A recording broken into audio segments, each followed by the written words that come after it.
Hello everyone, welcome back to the channel. Do you remember the Jaguar XKRR? It was a prototype that came out in 2001, and that car was quite special. It was developed by the Special Vehicles Operations team, and of course, it had a supercharger as well as a symmetrical dual air intake under the bonnet.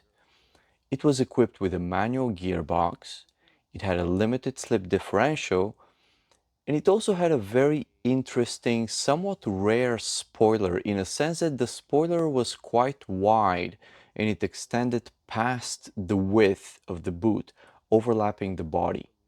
Now, my Jag is a 2001, but it doesn't have a supercharger.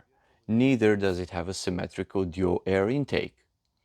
It does not have a manual gearbox, and it does not have a limited slip differential. At least I do have the XKRR spoiler. It was installed by the Jaguar dealership shortly after the vehicle was purchased by the original owner. Now, in this video, I want to talk specifically about the limited slip differential versus open differential topic. Because in the last couple of months, I had several inquiries come my way through various channels. The questions came down to the same conundrum. The fellow owners wanted to know whether their car had an open diff or a limited slip diff. My answer would usually be, look, as far as I'm aware, all the X100, XK8s, XKRs, everything from 1996 to 2006 always came from the factory with an open differential.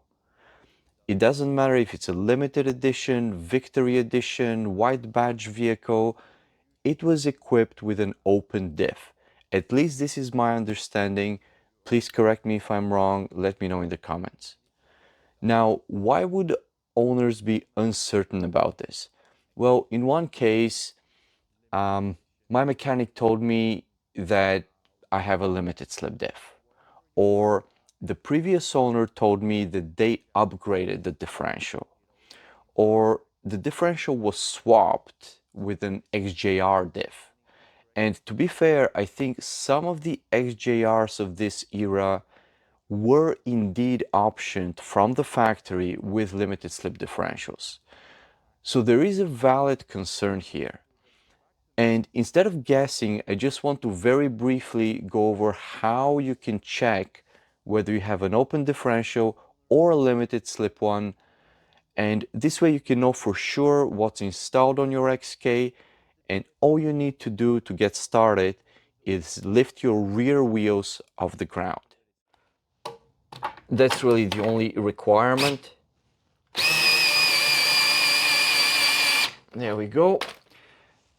And now, once both wheels are up in the air, it doesn't matter, well, don't have the handbrake on, but it doesn't matter if your gearbox is in neutral or park or reverse, it doesn't matter, it just make sure the handbrake is not on.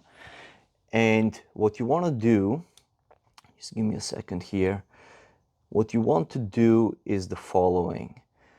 Once the wheels are up, spin one of them forward and observe what the other wheel does. So in my case, I'll spin this wheel forward and you can see how the other wheel is spinning back, meaning it's spinning in the opposite direction. And if I reverse here, if I go back on my end, the other wheel will be going, will be moving forward. So if you observe this on your vehicle, it means that you have an open diff. This is not a limited slip differential. In the case of a limited slip differential, if you spin one wheel forward, the other wheel will also spin forward and backward, backward. Basically, the directions would match. If the directions don't match, like in this case, it means you have an open diff. And this way, you can choose the correct fluid if you're doing the fluid change. So I hope this was helpful. Nice and short video today. And yeah, best of luck in your upcoming projects. Like, subscribe, and I'll see you again in the next video. Take care.